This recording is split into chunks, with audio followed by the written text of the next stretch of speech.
Okay, Kate, welcome back to Real Talk. I am so pumped to have you once again.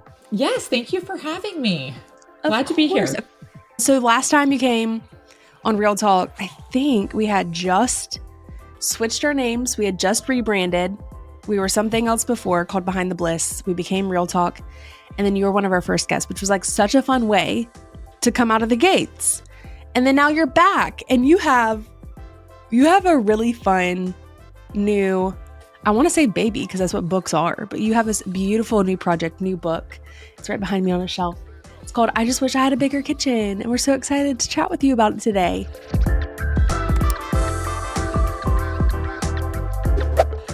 Thank you. I know it's been a really fun couple of weeks now that it's out into the world. Yeah. So it's funny. We share book launch seasons in a way, like we overlap a little bit.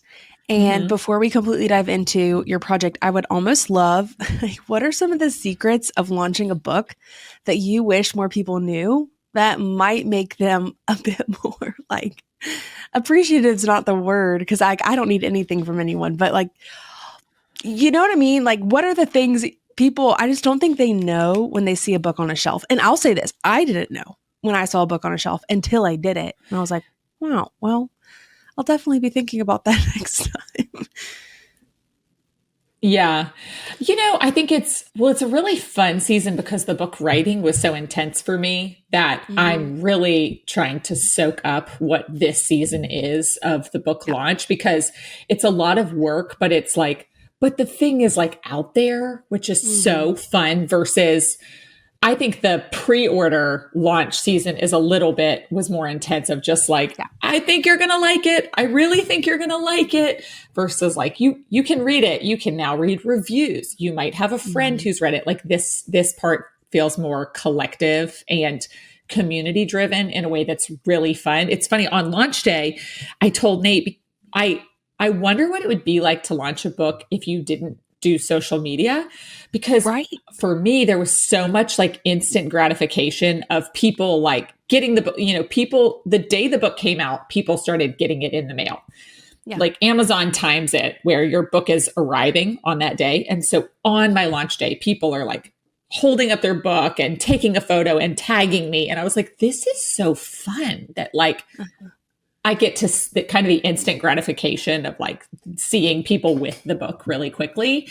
But I think just the selling, like the continue to want to sell something is probably one of the hardest parts. I mean, you don't have to do a book tour. So the book tour has been a lot, but that was, I would say self-inflicted. It was something I really cared about and wanted to do. So it has been a lot, but it's been very rewarding, but it's just a lot of planning and, getting all the things there, getting the book signed, getting myself there. Like, so, but it's very fun because it's like it's the reward for the work. I think especially for people like you that live such a life online, that when you have the chance to do something in real life, physically, tangibly, like sign a book, hug a person, hear a little bit of their story. Like it changes the game. And so I'm glad you're doing it. We're glad you're doing it. And you're right. It's like pushing a boulder up a hill, pre-sales. The pre-sale season is for as an author. Once it gets to the top of the hill, the peak, you kind of just like shove it. You're like, here we go, full send. And then it catches and momentum. then you're holding on, like rolling down the hill. And now we're holding on to this boulder like, like, and it's just going on without us, which is so cool. And what I want people to know is this is a freaking New York Times bestseller. Can you even? I know. That was really exciting, really fun. Like, and that happened the night before my first book tour stop. So it just was very exciting and good, like just fun momentum for me to step into. Yeah. It's so cool. Okay. So for our friends, this is Kate. She is Naptime Kitchen online. She is Kate Strickler online and in real life. And she just wrote a book. It's called I Just Wish I Had a Bigger Kitchen. And it is other lies that I think will make me happy. And I love that because I think there are so many times where we think and believe if this, then that. And we create these almost equations and formulas in our brain that I'll yield the life I like and love if fill in the blank were to change. And that's just not always really the case. So before we dive completely in, though, we just give people a little spiel about Kate and you and your 4 kiddos and just like good context for our conversation today. Yeah. I'm Kate Strickler. I am a mom of 4. They range from 3 to 10. Married to Nate. So we are Kate and Nate. Live in Charleston, South Carolina. And I have been online for 10 years. So I've run an Instagram called Naptime Kitchen. And so it has really evolved over the years in terms of like content, and started heavily recipe based, then kind of started to dip my toes into more of like, how does our home function as we have more children? And just started to really realize different areas that I was passionate about. I'm really passionate about you loving your home. And then, you know, over the last 5 years, probably, I really started to notice these areas of discontentment that I had the luxury of getting to share. And then I would hear back from tons of people in my DMs saying, thank you so much for sharing that. I feel that way too. And so I felt like I kind of had a leg up on other people in knowing, wow, a lot of other people struggle with this. And I wonder how many of them think they're the only one. And I personally was struggling with it. And sometimes people would be like, I would have never guessed that you struggle with that. And so it was helpful for me also to hear like, wow, there's just this huge misbelief that if you look a certain way or have a certain platform or a house size or a number of children, whatever it is, and this is not just for someone online, just in your life, you would think that there's no way that person might struggle with this. And so I decided to put 10 of them into a book and launch it into the world. And that has been really fun. So I just wish I had a bigger kitchen, and Other Lies I think will make me happy is really 10 areas in my life that I was struggling with discontentment, and putting it into words for other women to read and hopefully feel seen in. Yeah. Yeah. You're so right with that, where, I mean, there's so many times where I think that I'm by myself. One of them, very tangibly, I remember, I think the first time I caught myself in that lie was I was nursing my firstborn, and it was like 3:12 a.m. My nipples, I'm so sorry, were so chapped because I was doing this for the first time. And I was like, what in the heck did I sign up for? And I remember being like, no one knows. What is that donkey song he sings in Shrek? He's like, I'm all alone. Nobody knows. Inside. Yeah. Yes. That. I was just so emo about it. And I remember I felt like the Lord was like, would you just look out your window? I mean, at this time we were living on a military base. So it was just like a lot of young families all doing this for the first time. I remember I like pulled up the shades, and there was like 2 other houses out in the distance that had like lamps on too. And I remember thinking like, oh, there are other people up at 3:12 a.m. And I know that sounds so elementary, but something shifted in my brain to be like, why do I believe I'm the only one doing hard things or going through hard things or believing hard things? And that makes it so much more epically difficult than just what you're already going ahead and doing, is to think that it's all up to you and you carry all of it on your back. So thank you for just calling things what they are. We need that. We need that so bad. What was like the first time for you that you were like, do you have one of those visceral moments where you're like, wait a second? I mean, it could be that story you shared about just hearing back from your people online, but like in your own life, did you have one of those clicking moments? I can't think of like one in particular. And I it's funny because in the book I write like about a lot of my life growing up. So it's funny. It's not like it all started when I had kids or anything, you know, like a lot of these topics had been ingrained in me from youth, I feel like. But I definitely remember there's specific ones. Like I remember sharing about something I was struggling with in terms of not enjoying the baby phase with my 4th child. And by my 4th, I felt pretty okay to say I did not enjoy the baby phase with her, and I'm so glad to be out of it. And I remember so many messages of people being like, oh my gosh, thank you so much, because I feel so guilty that I'm not enjoying the baby phase. And so just to hear like from somebody a step above, you know, I'm not old, but I was on my 4th and somebody's on their 1st, and to be like, wow, okay, I'm not loving this either. Like, thank you for saying that.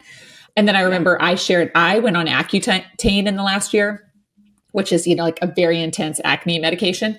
And I remember going, like, especially before I started, like sharing that journey and just kind of being like, my skin is something that has been so difficult for me. This is something, and so many women jumping in and being like, I went on Accutane. Mm-hmm. And for me, I was like, oh my gosh, like friends that I know were like, I went on Accutane. And I was like, oh my gosh. Now it's not like they were hiding it. It's just not something you like wear on a name tag. But it was like, oh my gosh, okay, a lot of other people have like had skin issues and gone on medication for it. It's just like funny how you don't know until you say it and then you hear the feedback from it. So that was just kind of the biggest thing I was realizing is how much we're like, when you say something, you get to hear other people have it too. Yeah. Like just the power in that. Like you were saying, when you look out your window and you see other lamps on, just the power in like knowing other people are wherever you are. Yeah. And doing something similar maybe. Oh, there's two parts to this that I hear. The first part is you sharing where you're at so that other people can't be presumptuous about what you're walking through. The other half of that is also getting curious and being on the other side. Like, what are they walking through that I might not see? And I'm just looking at the product of, like, what cost do they have to the life that they're living now? Like, what is going on behind closed doors that I don't have the privilege of knowing? Like, those are the kind of questions that I think doing some really cool work in our minds and our hearts before the practicals even take place. It's just like getting curious and maybe being a little bit more humble and open. Yeah. Being like, I am not going to fold the laundry yet. And I'm going to wait until that college girl comes over to my house. And then I'm going to ask her to help me. And what does that do? It tells the college girl that your life doesn't get easy once you graduate or get married or have kids. That life is still life and you have to still show up. And like, I don't know, there's a blessing on both sides of it. And I think it's going to be easy, I think, for our friends listening to maybe identify with only one side. Like, oh, maybe I am trying to be too put together, right? So their challenge would be maybe be okay being undone a little bit more and being honest with more people. And then I think there's the other side where girls are more inclined to think she has it all put together. And I would tell you, you probably have no clue. So do you see those two sides for our friends that are listening? Yes. Okay. You had this one chapter though that we have to talk about. Okay. And then I want to revisit something else, but I just want to go ahead and get here. You had this one that said, I mean, all of them are good. Can I just read them? Just the list of them for our friends that are listening. Okay. I just wish I had a bigger kitchen. That's number one. I just wish I was a better mom. I just wish I had a better husband. Ooh. I just wish I looked better. I just wish I had more money. I just wish I had more time. I just wish I had control. I just wish my life looked more like hers. I just wish that had gone better. Incredible. Also good. The one that I'm like, ooh, that's spicy. And I would love to hear a little bit more behind it because I think that this could be a really good conversation, especially for what we were just talking about, is the whole like, I just wish I had a better husband. Can we go there for a second? Yeah. Yeah. You had a whole beautiful post about this too, but I want you to just like spill. This was one of the more enjoyable chapters to write because it felt very practical in my own life. Like as I was making connections, I was like, oh, this is like directly helping my marriage. It's like so great when you're like, oh, this has like immediate effects in my life.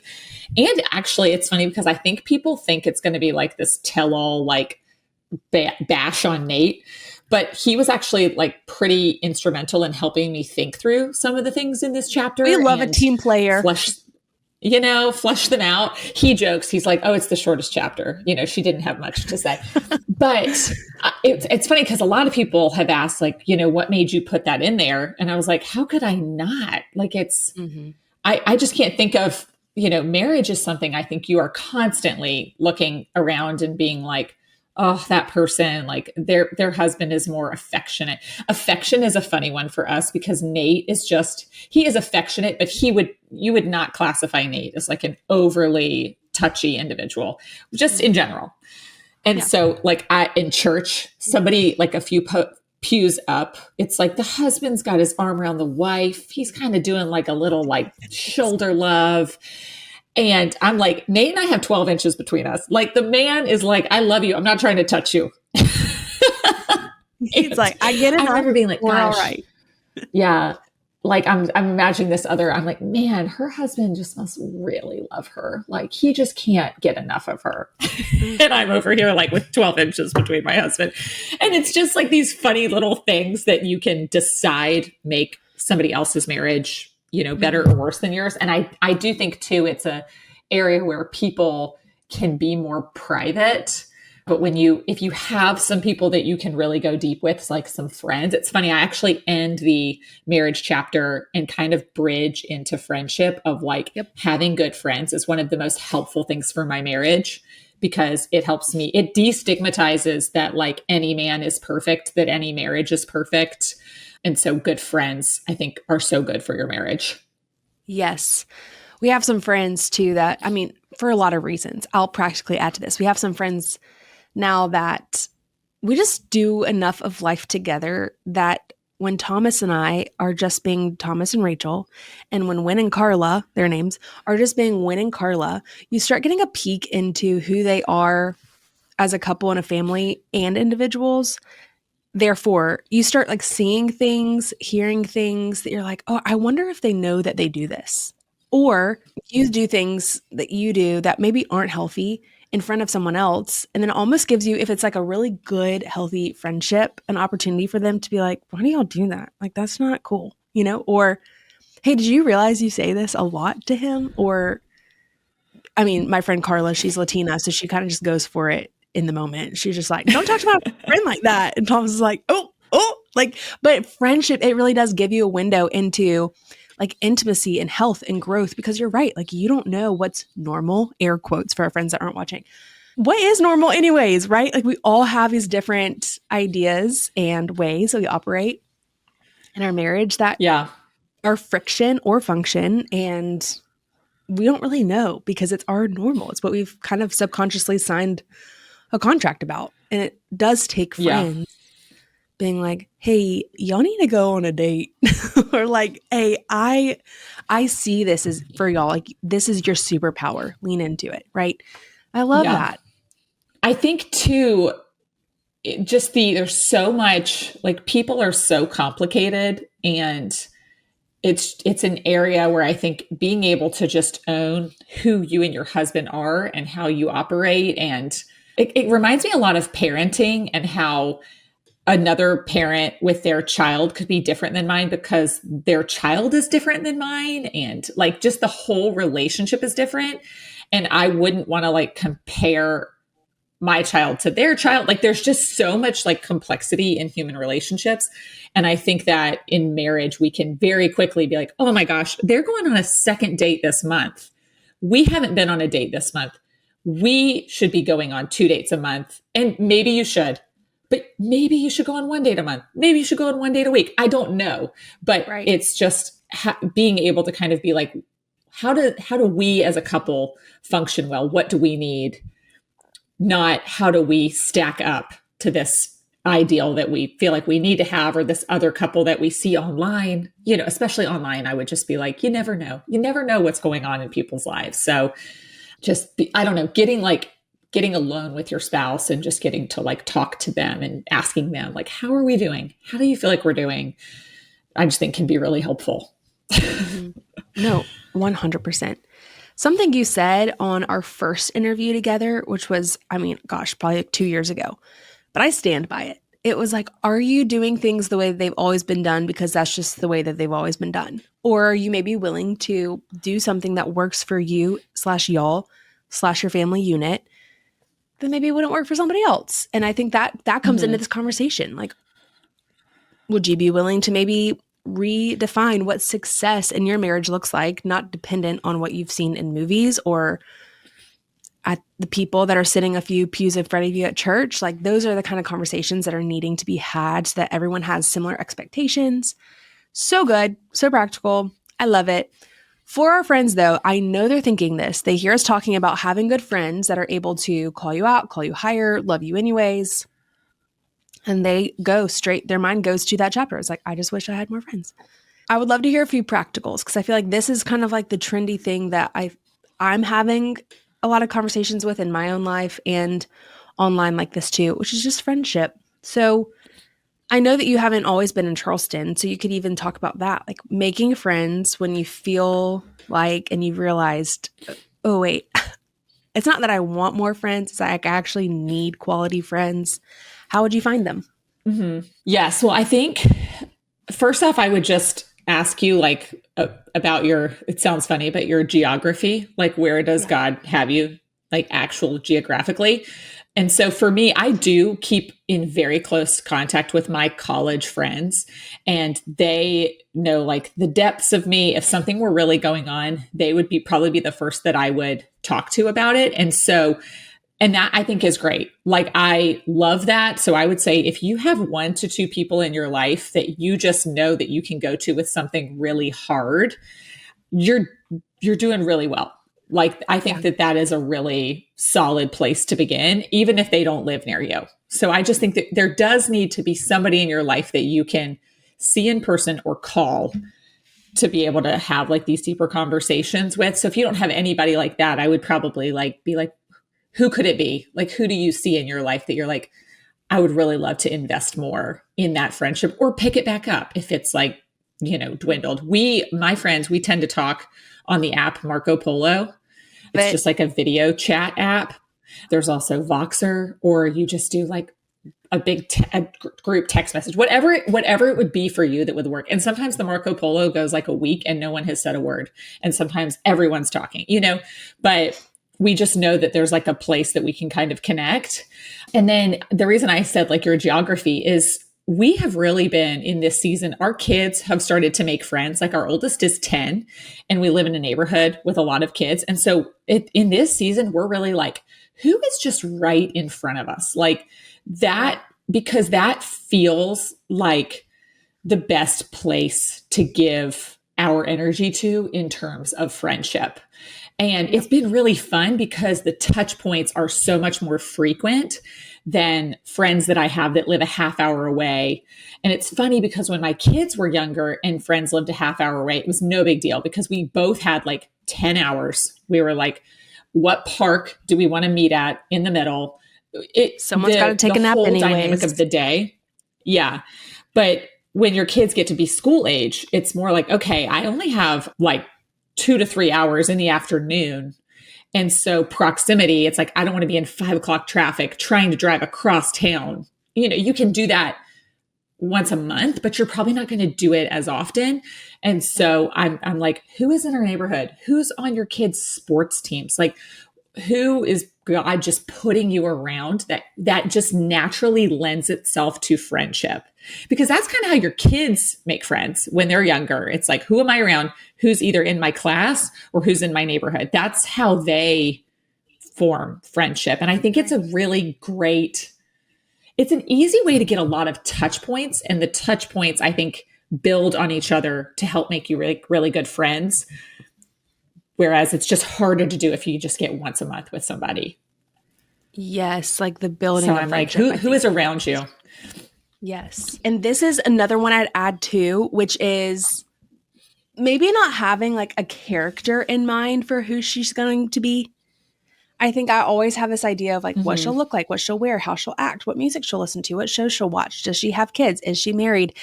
And that like just filters out all of my options. And then I'm left with maybe one and she's a unicorn and I can't find her. And I think what's so beautiful, like I have so many unlikely friendships. People that I'm like, oh, I never thought in a million years I would be friends with her. But the way she has contributed to my life, I cannot imagine my life without her.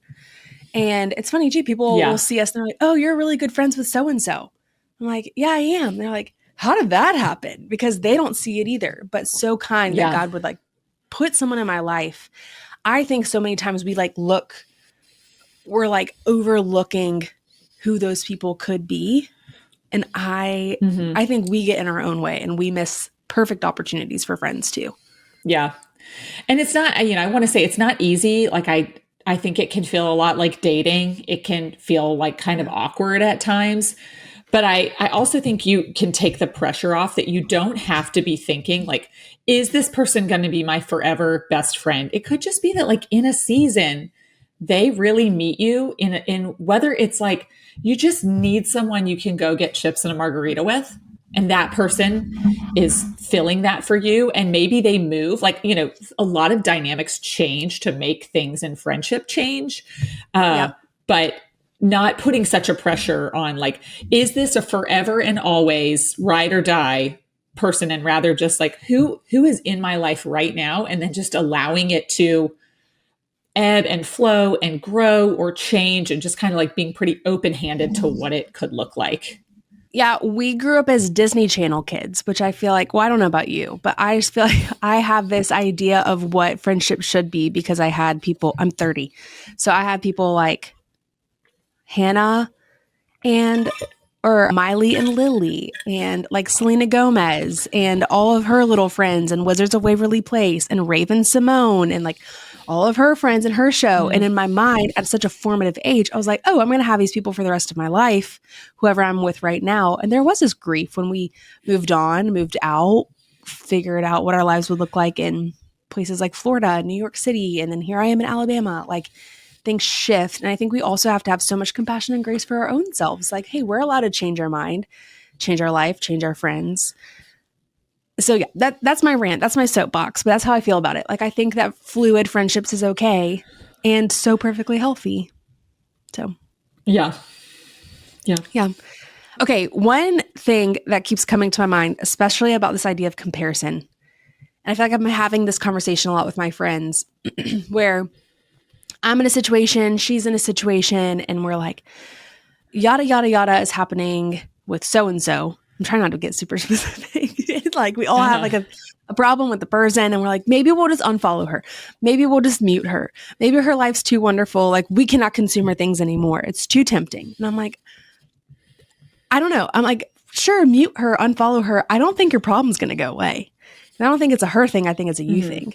And so I want to speak to maybe this idea of comparison, because I feel like comparison often leads to discontentment because your expectation falls or heightens to what you see and what you perceive as reality. And a lot of times our perception of reality comes from what we're consuming and seeing online. So hear me say, I think unfollowing and muting is totally fine.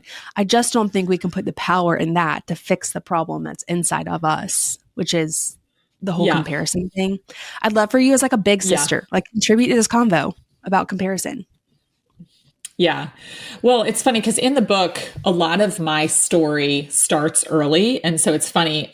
Afterward, I was like, you know what? It's funny because so much of the things that I was feeling started before, honestly, before social media existed. Like, it makes me feel so old, but I got a phone at age 16 and it was like a Nokia, and you could, like, that was it. Like, you could just text. So a lot of what I was feeling was all prior to any sort of social media. And so I can totally agree with you that it is there. Like, it's kind of innate in us.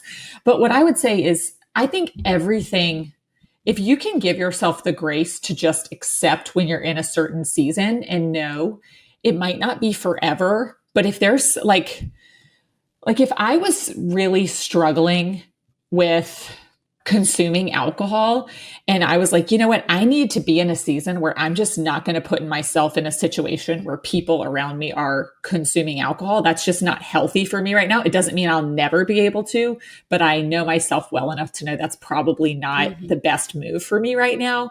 That I think if you can be honest with yourself and know, I know that seeing this account online, it's not the root issue, but if it's like best for your heart to just know, every time I'm seeing this, it is bringing up something hard and it's exacerbating something that I'm feeling, then I would be like, man, you might just be in a season where you need to remove that and just be honest with yourself that it's hard. And so I hope that analogy lands, but I think it takes a lot of being able to be honest with yourself and know that the person's account is probably just exacerbating something that's already true in your heart versus being caused by what you're feeling. So good. And I'll continue that thought too, that it's so interesting what you said about like the alcohol, right? Or the social media, or like whatever your like thing is that you feel like is creating the friction where therefore you're losing margin to actually like do the heart work. We only have so many brain calories a day. right? And so if you're like, oh, I really want to make this change within me, I don't want to be bothered as much when yada, yada, yada happens. Okay, Yeah. like my question would be, well, then where are your brain calories going? Because we only have a certain amount of capacity. I feel like your capacity is being taken up by things like alcohol or social media or gossip. I mean, anything that you feel like is truly eating away at the opportunity of energy you have to do the work. Like you said, it's not going to completely heal it, but it does help. Otherwise, it does exacerbate, but it's not like the problem why things are happening. So, also good. Yeah. Leave it to our big Yeah. sis, And I Kate. mean, just to give a personal example, there was a season a couple years ago where I took like a month completely offline, like really tried to not have my phone. And I deeply believed that if I like didn't have social media, I would just be like calm. I would read in the middle of the day. Like I just believed I would be this totally different person. And it was pretty funny to not be on it for a month. And like, yes, it was one less distraction, but it did not make me this like magical, ever present mom who like reads a book of poetry. Like I just filled my time with other like random stuff. Like it was just like, I'm just a vacuum for consumption. So I was like, I don't even know what I was doing, but it wasn't like, oh, I'm just such a better person now. Like my heart still wanted like consumption to be distracted. I still snapped at my children. So it was like, oh, all these things are in me. Yeah. Yeah. And that's exactly to our point of like, it might be contributing and exacerbating. It's just not like the root of. So let's get curious about what that is. Kate, tell us where we can find all things. I just wish I had a bigger kitchen and other lies I think will make me happy. Where we can find you, Nap Time Kitchen, your power nap, like all the fun things that makes you. Yes. So I'm Naptime Kitchen on Instagram, naptimekitchen.com. The book is available everywhere books are sold. And then we have a newsletter that we send out once a week called The Power Nap. Interestingly enough, if you were not on social media, we try and convert every piece of content that I make for social media into a form you can consume not on social media. So like if I make a reel, we turn it into a YouTube short. We link it in the Power Nap so that if you were like, I just want to keep up with this, but I don't want to be online, you can, for the most part, like still get what I'm doing, but through a newsletter once a week format. That's incredible. We love it. I'm just so grateful for you. You feel like you are our big sis online, like I said, who's just like keeping it real, telling us as is, bossing us around. We need those voices. And so it's so fun to have you. Last question I'll ask. This is one of our favorites. What are you loving these days that you have to share with our friends listening? And I know Kate Strickler's got something for us to know. Yes. Okay. Well, two. One of them I was like just thinking about this morning, but one, I share a recipe on my blog for like an at-home pumpkin cold foam. And funny enough, I make it and I also buy the Starbucks like dupe egg bites from Costco, like the Kirkland egg bites. And so every morning I am basically having like pumpkin cold foam in a coffee with Kirkland egg bites from the comfort of my own home. So like the pumpkin cold foam recipe is like on my Instagram, on my blog. You can buy the egg bites at your local Costco.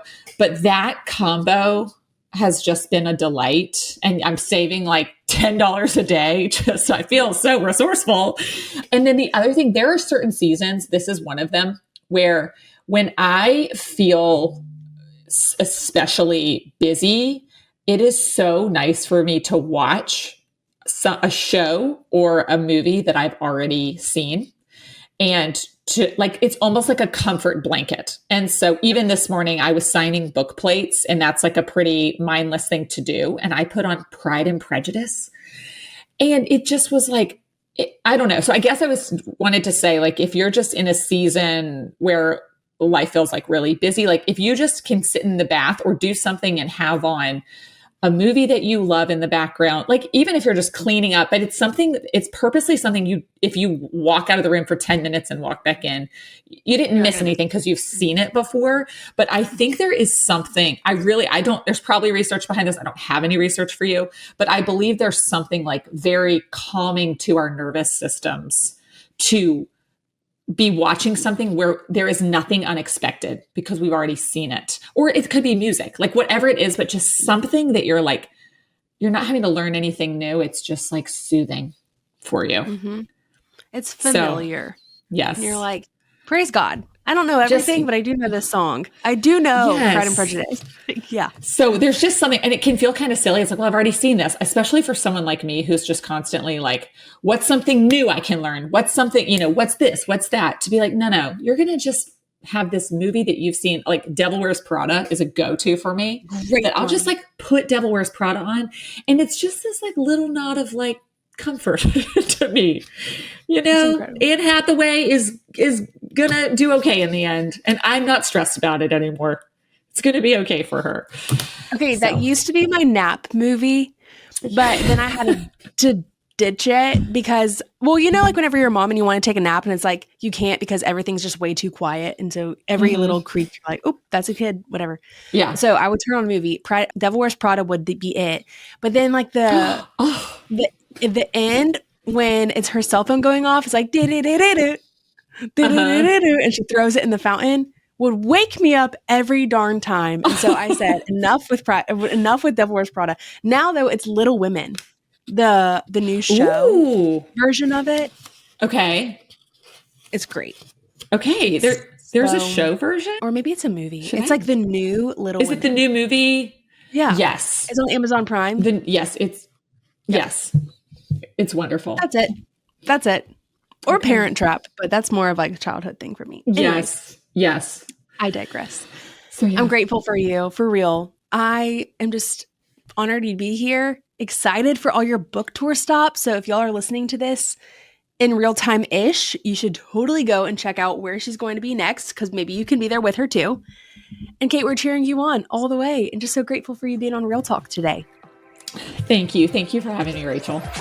Thanks so much for listening to another episode with us. It would mean the most if you took 30 seconds and left us a 5-star review in whatever platform that you're listening in right now. It's one of the best and free ways that you can love on us. So don't forget that anything we mention in today's episode, from resources, products, and more, can all be found in our show notes at realtalkwithrachel.com. For more updates, behind the scenes, and fun chats, head over to Instagram and follow us at Real Talk Podcast.